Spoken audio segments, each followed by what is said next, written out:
성도 여러분, 수요 로마서 강해 시작하겠습니다. 로마서 12장 3절에서 8절입니다. 로마서 12장 3절에서 8절까지를 우리 함께 봉독하겠습니다.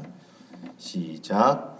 내게 주신 은혜로 말미암아 너희 각 사람에게 말하노니 마땅히 생각할 그 이상의 생각을 품지 말고 오직 하나님께서 각 사람에게 나누어 주신 믿음의 분량대로 지혜롭게 생각하라. 우리가 한 몸에 많은 지체를 가졌으나 모든 지체가 같은 기능을 가진 것이 아니니 이와 같이 우리 많은 사람이 그리스도 안에서 한 몸이 되어 서로 지체가 되었느니라. 우리에게 주신 은혜대로 받은 은사가 각각 다르니 혹 예언이면 믿음의 분수대로, 혹 섬기는 일이면 섬기는 일로, 혹 가르치는 자면 가르치는 일로, 혹 위로하는 자면 위로하는 일로, 구제하는 자는 성실함으로, 다스리는 자는 부지런함으로, 긍휼을 베푸는 자는 즐거움으로 할 것이니라. 아멘. 지난주 우리가 봤던 것은 거룩한 산제사였습니다. Living Sacrifice, 즉 살아있는 제물이 되어야 된다는 것이죠. 이것이 영적 예배인 거죠.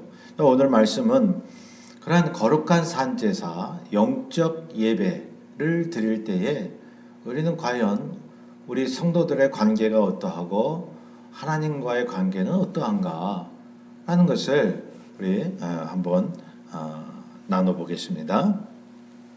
이 Living Sacrifice는 날마다 죽는 삶에서 온다고 제가 말씀을 드렸습니다.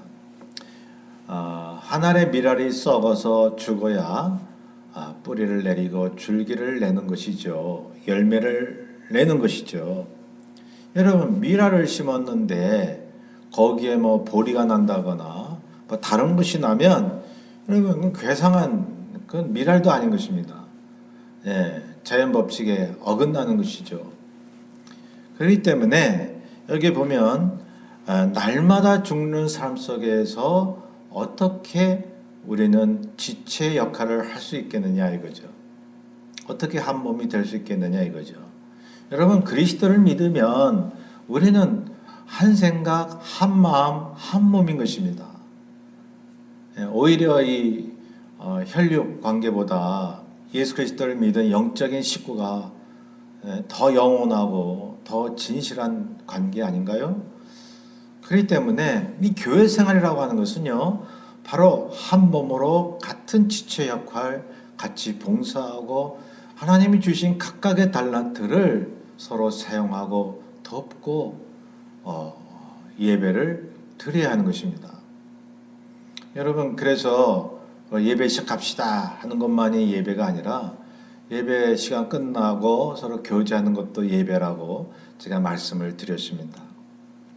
자, 그래서 여기 보면 믿음의 분량대로 지혜롭게 생각하라 하는 것이죠. 지혜롭게. 뭐가 지혜입니까? 여기 본문에 의거하면 그렇죠. 하나님이 주신 은사, 달란트를 어떻게 이웃을 위해서, 하나님을 위해서 지혜롭게 사용해야 되느냐, 거기에 우리가 연구를 해야 되는 거죠. 여러분, 우리 신앙생활도 깊이 생각하고 연구해야 됩니다.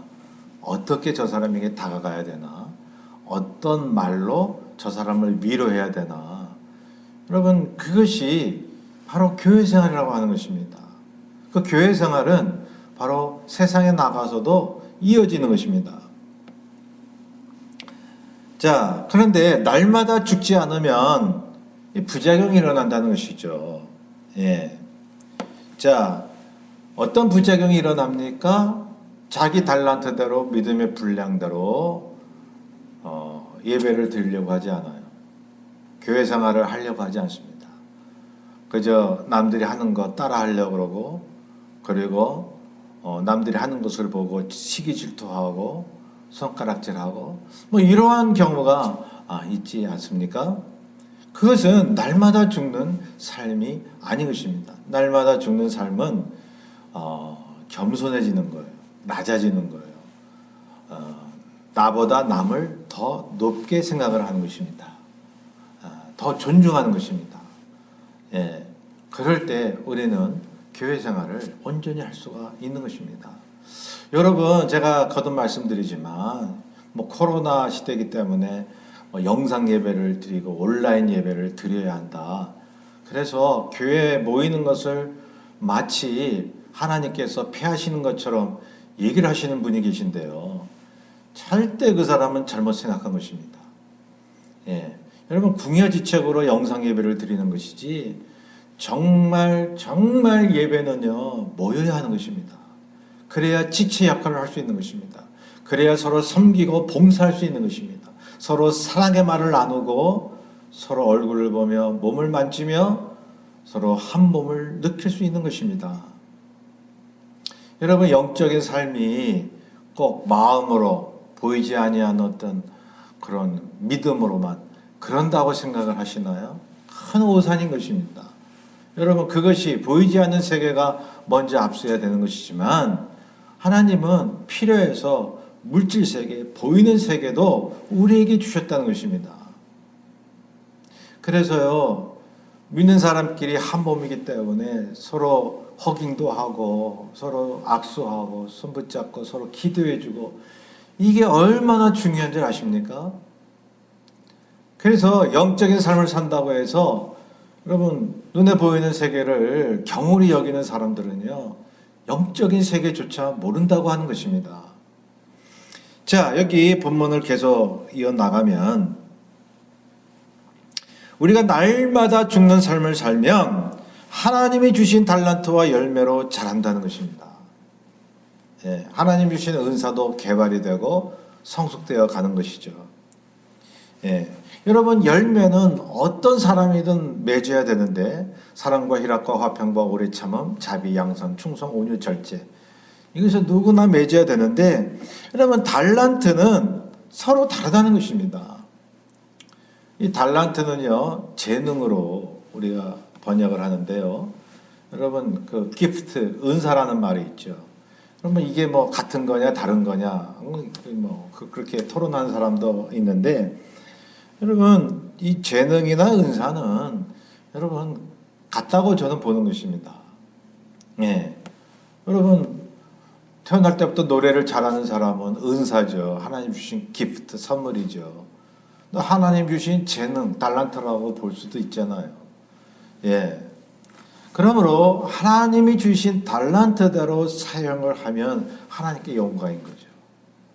어떤 사람은 뭐 관리를 잘하는, 행정을 잘하는 어떤 재능을 갖고 있다. 그러면 교회에서 하나님께서 그 방면으로 그 사람을 사용하시는 것입니다. 3절에 보면요, 내게 주신 은혜로 말미암아 너희 각 사람에게 말하노니 마땅히 생각할 그 이상의 생각을 품지 말고 오직 하나님께서 각 사람에게 나누어 주신 믿음의 분량대로 지혜롭게 생각하라. 제가 조금 아까 말씀을 드렸습니다. 믿음의 분량대로, 이것은 하나님이 주신 각자의 달란트대로라고 하는 말입니다. 믿음의 분량대로라고 하니까 어떤 분들은 믿습니다 라고 낮은 소리로 하는 사람과 믿습니다 하고 세게 말하는 사람과 믿음이 틀리다, 믿음의 분량이다 라고 생각하는 사람 제가 봤는데요, 그런 것이 아닙니다. 여러분, 믿습니다 소리를 크게 하든 작게 하든요, 여러분, 작게 하는 사람이 오히려 믿음이 클 수가 있습니다. 여기에 믿음의 분량이라고 하는 것은 거듭 말씀드립니다. 하나님이 주신 달란트대로 사용하고 여러분, 그것을 감사하며 하나님 앞에 충성을 해야죠. 저는 한국에서 이렇게 사역을 하면서 그런 모습을 좀 봐왔는데요. 어느 교회에서의 일이었습니다. 식당 봉사를 하는 분들이 계신데 열심히 처음에는 이렇게 했는데 이제 불평을 하는 거예요. 그러면서 뭐라고 어떤 분이 얘기를 하시냐면, 야, 나도 성가대 봉사하고 싶다. 이래. 성가대는 노래 연습하고 예배 때 찬양하고 얼마나 아름다워 보이느냐. 그게 더 하나님께 영광 돌리는 거지. 야, 이거 뭐 바쁘게 설거지하고 그리고 음식 준비하고 이거 뭐 집에서도 실물나게 하는데 교회까지 와서 하다니 그런 분들이 계셔요. 여러분, 우리 교회 다니는 남성분들 한번 생각을 해보셔야 됩니다. 예, 여성분들이 교회 와서 음식하고 설거지하고 그러는 건데 그것이 여성에게 주어진 달란트다라고만 생각하시면 안 됩니다. 여러분, 집에서도 이게 집안일하고 음식 만드는 것도 참 힘든데 교회까지 와서 그런 걸 한다고 하니까 굉장히 힘들어하는 여집사님, 여권사님이 계셨습니다. 우리 남성분들은 그걸 굉장히 감안을 하셔야 됩니다. 그래서 여성분들은 무조건 집안에서 하는 일이니까 교회 와서도 그 일을 해야 된다라고 그렇게 말씀하시면 아니 되는 것입니다. 그래서요, 교회 와서 설거지하고 음식하고 음식 장만하는 것도요, 남성분들이 할 수가 있습니다. 남성분들이 오히려 나눠서 해야 됩니다. 여러분, 교회 와서도 유교 사상 때문에 남자 따로 여자 따로, 그건 교회의 모습이 아닌 것입니다. 자, 그래서 그 교회에 그 식당 봉사하는 분이, 그 여성분이 그런 컴플레인을 한 거죠. 나도 그 성가대 봉사를 하겠다고, 나 이 식당 봉사 그만두겠다고.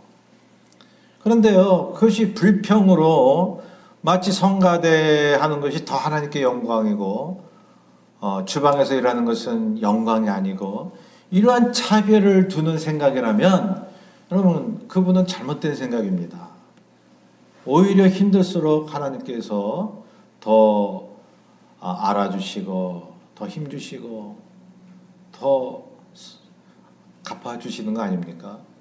고난을 더 겪은 사람, 힘든 일을 더 많이 한 사람을 우리 주님이 갚아주시지. 그렇다고 성가대가 편한 것입니까? 여러분, 노래 연습하는 것도 힘든 거예요. 겉으로 보기만 그렇게 저것은 더 아름다워 보이고 이것은 남이 알아준 것 같지 않고 그러한 판단에 선다라고 하면 여러분, 믿음의 분량대로 생각하지 않은 것입니다. 만약 식당 일이 정 힘들고 그러면 성가대 일을 하고 싶으면 나는 하나님 앞에 노래하는 달란트를 가지고 있다. 여러분, 작은 교회는 꼭 노래를 잘해야 성가대 하는 것은 아니지만 그래도 하나님이 그걸 노래하기를 원하신다라면 성가대에 주방일 하는 시간에 성가대 연습을 할 수가 있죠. 그런데 그것을 차별을 두고 어떤 것이 더 영광이고 어떤 것이 영광이 아니라는 그런 판단에 하면 그게 잘못된 것이다 하는 것입니다. 자, 그래서 여러분, 성가대에 봉사하는 사람은 성가대 봉사로, 식당 봉사하는 사람은 나름대로 하나님 앞에 감사하며 집안에서도 이렇게 참 힘들게 음식 준비하고 설거지하는데 교회까지 와서 하는구나. 참 어떤 때는 참 신물이 난다. 야, 이게 교회까지 와서 이렇게 해야 되나 하는 생각이 들지만 그래도 주님을 위하여 한다고 생각하니 이것밖에 할 게 없다면 이것을 위해서 내가 교회에 봉사를 할 수 있다면 하나님 앞에 감사해야 되지 않는가 하는 생각을 해야 된다는 것이죠. 그리고 여성들이 식당 봉사하는 것을 당연히 여기면 또 그것 또한 안 된다는 것이죠. 여러분, 여기 자꾸 말씀드립니다. 3절에 지혜롭게 생각하라는 것이죠. 지혜롭게. 여러분, 하나님의 지혜는요, 우리 인간들의 상식을 늘 뛰어넘는 게 아닙니다. 상식적으로 생각을 할 때가 많이 있어야 된다는 것입니다.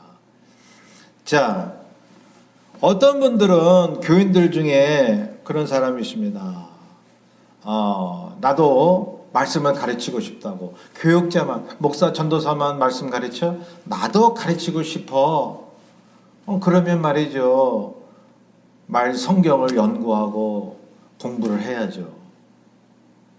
그런데 어떤 분은 말이죠, 기도 냅다 해가지고 막 뭔가 깨달은 것 같아.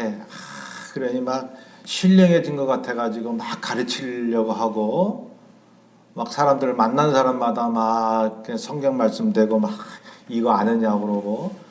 여러분, 그런 분들을 또한 가끔 봤는데요. 물론 열심은 좋습니다. 여러분, 그러나 신앙생활은 서로 봉사하는 것은 열심만 가지고 되는 것이 아닙니다. 지혜를 가져야 됩니다. 겸손해야 됩니다. 그래서 말씀을 가르치는 교육자들은요, 신학을 한 사람들입니다. 그리고 훈련받은 사람들입니다. 그러기에 하나님께서 신학을 하게 하셔서 말씀을 가르치는 달란트를 주신 거예요. 그러한 봉사 자리, 달란트, 그 은사를 주신 것입니다. 그렇기 때문에 일반 성도님들은 말씀을 듣고 순종하는 의무를 가진 것입니다. 이것은 상하관계가 아닙니다. 말씀을 가르치는 달란트와 말씀을 받고 봉사하는 달란트가 다르다는 얘기입니다. 하나님 외에, 예수 그리스도 외에 교회의 머리가 되실 분이 어디에 있습니까? 주님 외에는, 머리가 되시는 예수 그리스도 외에는 목사나 장로나 권사나 집사나 일반 성도나 다 같은 형제 자매인 것입니다. 수평적인 관계인 것입니다. 높낮이가 아닌 것입니다. 가르치고 가르침을 받는 관계는 바로 지체의 관계인 것입니다. 그래서요, 그 질서가 있어야 되잖아요. 하나님은 질서의 하나님이라고 말이죠. 말씀을 가르치는 데 있어서는 자기가 뭘 깨달은 걸 말하고 싶어요. 그러면은 목사님께 먼저 물어봐야 돼. 이것이 내가 이 말씀을 깨우친 거를 말하고 싶은데 그 내용이 내가 생각한 게 맞나요? 라고 여러분, 목회자에게 여러분 진단을 받아야 됩니다. 왜냐하면 영적인 지도자 또한 말씀 가르치는 지도자는 목회자이기 때문에 그런 것입니다. 분명히 지혜롭게 생각하라. 믿음의 분량대로. 안 그러면요, 이 지체관계가 깨지는 거예요. 질서관계가 무너지는 것입니다. 또 어떤 분은 비슷한 얘기지만 이렇게 어려운 사람들, 낙담한 사람들을 찾아가서 상담해 주는 건 좋아요. 상담해 주고. 근데 전문적인 상담은 피해야 하는 것입니다. 여러분, 상담을 잘못했다가 그 사람이 믿음이 떨어지고 오히려 시험받고 오히려 교회를 뛰쳐나가는 경우들이 있다는 사실입니다. 그 사람한테 충격을 주는 거죠. 상처를 더 아주 아프게 만드는 거죠. 당신 잘못해서 그래. 당신 회개해야 된다. 이렇게 마구잡이로 나가면 여러분, 그 사람에게 더 상처를 줄 수 있는 것입니다. 기도 안 해서 그래.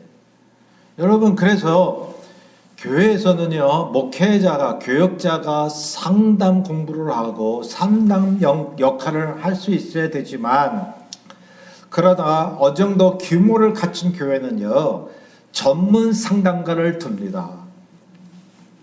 그래서 목회자도 이 상담 그 지식이 모자랄 때가 있거든요. 그럴 때는 전문 상담가를 찾아가게 해야 돼요.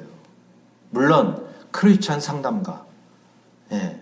그래야지 목회자도 그런 상담 기술이 별로 없는데 무조건 목회자니까 나와 상담하라. 그래가지고 막 했다가, 여러분, 이 상담이라고 하는 것은요, 이 사람의 심리 구조가 얼마나 복잡한데요. 복합 감정, 그 사람의 상처, 함부로 판단할 수 없는 그 사람의 말과 행동, 그런 것이 아주 넓은 영역인데요. 여러분, 전문 지식까지 상담가도요, 그것을 다 알 수가 없습니다. 그러니 어떻게 해요? 최소는 전문 상담가를 찾아가게 해야죠. 교회 안에서 그러한 상담가를 두면 참 좋은 것입니다. 그런 전문 상담가가 없을 때는 목회자가 하고, 또 전문적으로 아니지만 우리가 믿음으로 일반 성도도 찾아가서 그들을 위로해주고 할 수가 있는 것입니다. 자, 목회자가 아니어도 상담할 수 있는 그러한 믿음의 사람이 될 수 있지만 여러분 믿음의 분량대로 하라고 주께서 말씀합니다. 예. 그래서 4절에 보면요. 우리가 한 몸에 많은 지체를 가졌으나 모든 지체가 같은 기능을 가진 것이 아니니 한 몸에 여러 지체가 있잖아요. 각각 기능이 다르잖아요. 우리가 이 몸 하나인데 팔 기능이 다르고 눈, 다리 기능이 다르잖아요. 근데 어째서 손이 다리 역할을 하려고 하십니까? 눈이 어째서 손가락 역할을 하려고 합니까? 그러한 부작용이 교회 안에서 나타난다면 그것은 영적 예배가 아니라는 것이죠. 산제사가 아니라는 것이죠. 그래서요, 사실은요, 교회 안에서 목회자나 교인들은 서로 솔선수범해야 되는데 자기의 맡은 일을 열심히 나서서 해야 되는데요, 자기 영역 밖에는 고려를 해야 됩니다. 조심스러워야 됩니다. 자기가 그게 달란트가 아닌데 그 부분에 있어서 할 사람이 없어요. 교인 수가 적어서. 그렇다면 어떻게 해요? 내가 거기에 대해서 재능은 없지만 기도하면서 할 수는 있어요. 왜? 그것을 맡을 지체가 없기 때문에요. 그러면 내가 지체 역할을, 그 영역에 있어서는 지체 역할을 할 수가 있다는 거죠. 기도하면서 내가 하나님 앞에 지혜를 구하면서 할 수 있다는 것입니다. 교회 질서대로 하라는 것입니다.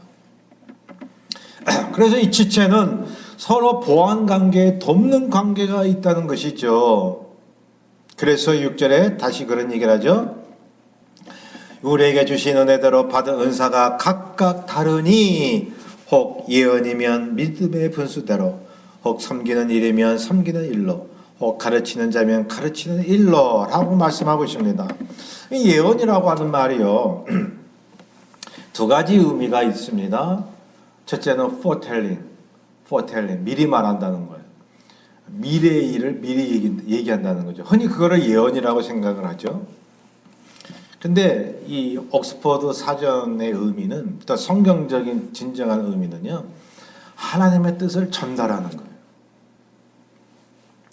그러니까 과거에 하나님의 사건을 얘기해도 예언이 되는 거예요. 왜? 과거의 사건이 우리에게 지금과 미래에 일어날 사건을 말씀하시는 것이니까요.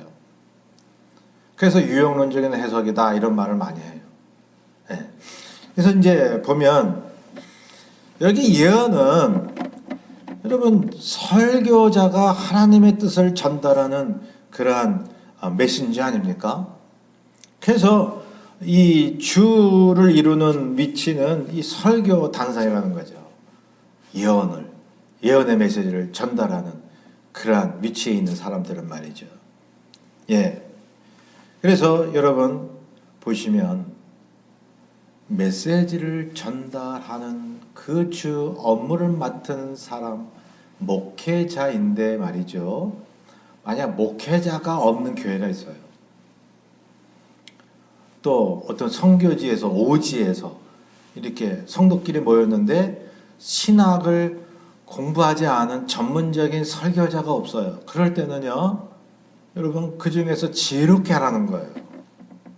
그 중에서 여러분 믿음이 그래도 제일 낫다 하는 사람 추천해가지고 여러분 말씀을 전하게 할 수 있다는 것입니다. 아까 말씀드린 대로 자기 영역이 아니지만 그 말씀을 전할 수 있는 지체가 없기 때문에 하나님 앞에 기도하면서 교인들의 승낙을 얻어서 말씀을 일반 성도가 할 수 있다는 것입니다. 그래서 여러분 이 포텔링의 이 예언의 성격도 다분히 있는 것이죠. 그래서요, 목회자가 있는 그러한 교회 안에서요, 만약 어떤 사람이 예언의 은사를 받았다라고 하면 그 예언을 얘기할 수 있습니다. 그런데 그것이 성경적인지 비성경적인지를 면밀히 검토하는 것입니다. 목회자에게 물어보고 기도하고 하면서 예언을 조심스럽게 이야기를 해야 되는 것입니다. 여러분 바울이 얘기한 뭐 그런 서신에도 그런 말이 나오죠. 방언을 하는 사람도요, 방언의 은사 받은 사람과 방언의 은사를 받지 못하는 사람도 있거든요. 근데 방언의 은사 받은 사람이 다른 사람이 이렇게 같이 예배를 드리는데 혼자 계속 방언으로 기도하면 말이죠, 질서를 깨뜨리는 것입니다. 그리고 이 믿음이 약한 사람들, 교회 온 지 새로 된 사람들이 듣기에 저 사람 미쳤냐? 뭐 그럴 수 있다는 것입니다. 아무리 방언의 은사를 받았어도 여러분 그 사람들을 생각하고 예배의 질서를 위해서 여러분 그때는 하지 말아야 돼요. 혼자 있을 때 방언의 기도를 하면 좋은 것입니다. 예언의 은사도 마찬가지인 것입니다.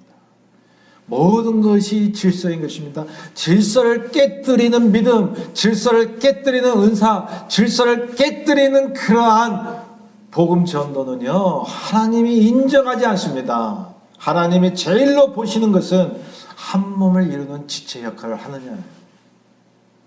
그래서 은사와 달란트보다 중요한 게 뭐예요? 바로 한 몸으로 묶여진 사랑의 지체인 것입니다. 사랑으로 엮여진 것입니다. 사랑으로 역사하는 믿음뿐이니라 그렇게 말씀하고 있습니다. 자, 목회자가 말씀을 예언을 하는 주 업무를 맡았는데요. 자, 성도들이 주로 해야 할 일이 뭐죠? 재정 맡게 해야죠. 건축을 만약에 한다면은 건축 담당자가 있도록 배치를 시켜야죠. 또 여러 관리할 사람을 또 이제 세워야죠. 예. 그런데 설교자가 모든 걸 다 하려고 그래. 이건 독재하는 거잖아요. 다리 역할도 하려고 그러고 눈 역할도 하려고 그러고 뭐 별의별 역할을 하려고 그러면 그거 어떻게 되겠어요? 다른 지체는 다 죽어버리는 거죠. 여러분 그 성경적으로도 그렇고 앞으로도 정말 성경적인 교회라고 하는 것은 교회다웠다라고 하는 것은 말이죠, 자기의 달란트대로 행하는 것입니다. 여러분 목사가 다 하려고 내버려 둬서는 안 되는 것입니다. 여러분 목회자가 다 하도록 내버려 두는 것은 여러분 목회자에게는 여러분 뭐예요? 그건 독재하도록 내버려 두는 거죠. 그리고 성도들은 자신의 달란트를 사용하지 않는 직무유기가 되는 것입니다. 자, 여기 7절에 보면 혹 섬기는 일이면 섬기는 일로, 혹 가르치는 자면 가르치는 일로 라고 합니다. 하고 말씀하고 있습니다. 여러분 섬기는 일이라고 하는 것은 누구나 성도들끼리 섬겨야죠. 예. 그런데 여기서는 가르치는 일과 구분하느라고 그 개념으로 이렇게 표현을 한 것입니다. 자, 가르치는 일, 교육자가 하는 거죠. 다시 말씀드립니다. 고린도전서 14장 33절에 하나님은 우리의 그러한 진정한 예배를 위해서, 교회 생활을 위해서 이런 말씀을 주시는 것이죠. 하나님은 무질서의 하나님이 아니시요 오직 화평의 하나님이시니라. 성도 여러분, 정말 강한 교회가 어떤 교회인 줄 아십니까? 정말 능력 있는 교회, 음부의 권세도 건드리지 못하는 그러한 교회. 예수님이 베드로에게 말씀하셨잖아요. 네 위에 교회를 세우리라. 음부의 권세가 넘어뜨리지 못하겠다고. 그런 교회가 어떤 교회인 줄 아세요? 우리가 지금까지 나눴잖아요.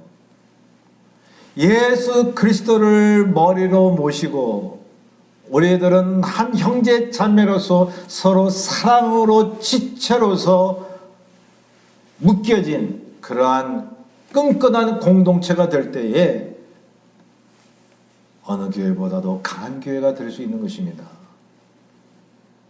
여러분, 은사 자체가 아닙니다.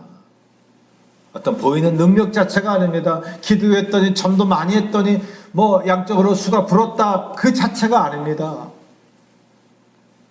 그렇다고 뭐 적은 수가 진실한 교회고 강한 교회고 저는 그렇게 얘기하고 싶지 않습니다. 숫자가 적든 작든 크든 작든 여러분 지체 역할로 한 몸을 이루어야 됩니다. 서로 사랑해야 됩니다. 서로 상처를 쓰다듬어 줄 수 있어야 됩니다. 이해할 수 있어야 됩니다. 안아줘야 됩니다.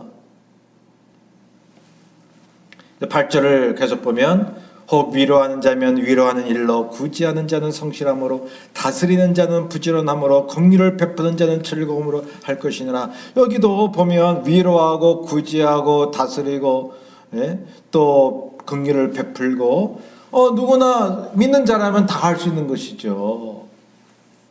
여러분 목회자만 교회를 다스리는 것이 아닙니다. 성도들도 교회를 다스리는 것입니다. 물론 머리가 되신 예수님이 교회를 다스리시는 분이시지만 우리는 주 안에서 교회를 섬기고 다스릴 수 있어야 됩니다.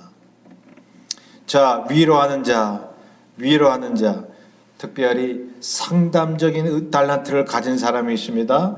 구제하는 자, 이제 교회 재정을 맡아 구제 선교회를 보내고 하는 그러한 관리하는 사람들이 있습니다. 다스리는 자, 영적 지도자도 얘기하지만은 그러나 치료하는 장로님을 또한 말씀할 수 있습니다. 긍휼을 베푸는 자, 특별히 사랑의 은사를 받은 사람이 있어요.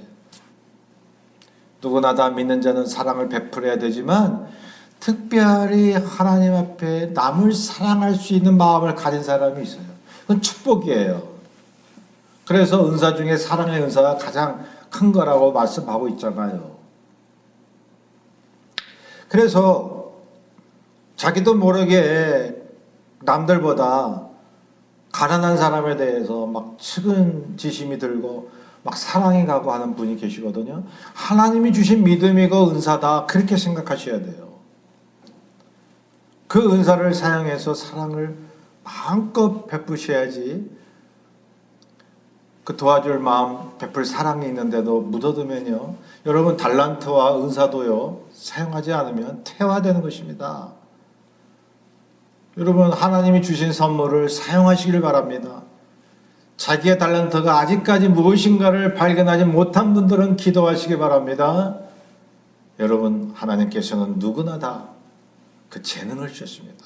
예수 그리스도를 믿지 않는 사람들도 재능이 다 있거늘 하물며 하나님의 자녀인 저와 여러분의 마음속에 또는 우리의 육체 속에 주님께서 주신 그러한 재능이 없을 리가 있겠습니까? 여러분 사용할 때에 하나님께서 큰 영광을 받으시고 우리 삶 가운데도 윤택한 영적인 축복이 흐르게 될 것입니다. 기도하겠습니다. 사랑의 주님, 우리는 한 몸인 것을 알게 해 주옵소서. 서로 지체인 것을 믿게 하여 주옵소서. 그래서 그 믿음의 분량대로 우리의 재능을 사용하고 남을 나보다 더 높게 여기며 서로 사랑하며, 그래서 음부의 권세도 넘어뜨리지 못하는 주님의 강력한 교회가 될 수 있도록 축복하여 주옵소서. 감사하며 예수님의 이름으로 기도하옵나이다. 아멘. 여러분 고난주간입니다. 늘 주님의 십자가 고난을 생각하면서 여러분 묵묵히 잠잠히 주님을 따르시길 바랍니다. 여러분 주님의 뜻대로 사는데 왜 어려움이 없고 고난이 없겠습니까? 여러분 그것이 축복임을 늘 고백하십시오. 우리가 하나님 앞에 구원받았다는 증거라고 하는 것을 믿으십시오. 그럴 때 우리의 고난은 하나님이 주시는 큰 상급이 될 것입니다. 이번 남은 주간도 하나님께서 함께 하시는 주간이 되길 바랍니다. 감사합니다.